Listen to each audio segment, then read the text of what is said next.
Wherever the word of the Lord spreads, wherever it takes root, wherever it leads people to Christ, who then respond by turning from their sins and turning from their idols and turning to Christ, there will be a response from the powers of darkness. Always. When their power and authority are stripped by Christ, they don't like it. They don't like it when it happens in a city like Ephesus. They don't like it when it happens in a church.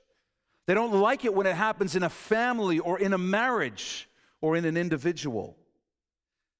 So if you get serious about repenting and following Christ, you should expect spiritual opposition. What Ephesus shows us is while the forces of darkness may create opposition, they cannot triumph over the power of Christ. One man filled with the power of Christ, preaching the word of Christ, can stand against all the powers of darkness in existence because Christ is greater. Paul stated it to the Corinthians like this. He said, I fought wild beasts in Ephesus as a mere man.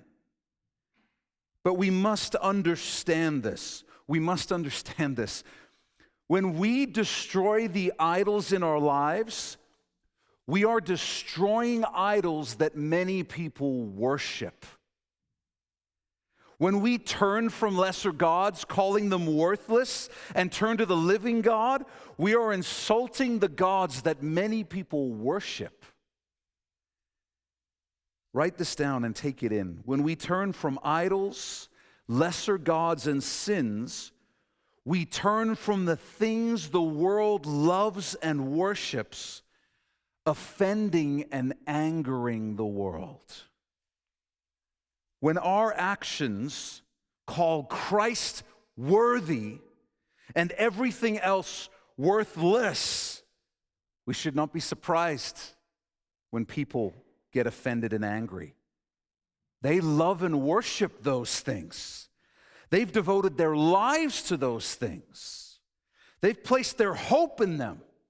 They've built their identity on them. And when we turn to Christ, it disrupts the mob mentality that we've been living in and that they are living in. Here's what I mean by that.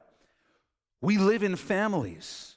We live in communities. We have co-workers. We have fellow students. We have a social circle. And when we turn to Christ, by the simple act of turning to Him and turning from all other gods, we create problems for the social dynamic because we used to be part of a group that said, this is okay, it's fine to do that, it's fine to live like this. And we suddenly do a 180 and turn to Christ and bear witness that that is sin. And we are sinners and we need a Savior. It's as though there's a riot, a store is being looted, and suddenly in the middle of that going on, someone stands up and says, this is wrong. This is theft. We should not be doing this. We need to stop. What's the reaction going to be to that? You're probably going to get punched. You're probably going to get shouted down. People are going to get angry with you. And that's what happens when we turn to Christ. We disrupt the mob mentality of a world in the grips of sin and death. Jesus called His church to be salt and light, and salt stings when it's rubbed in wounds. And light reveals the evil deeds done in darkness, and both can provoke a hostile reaction.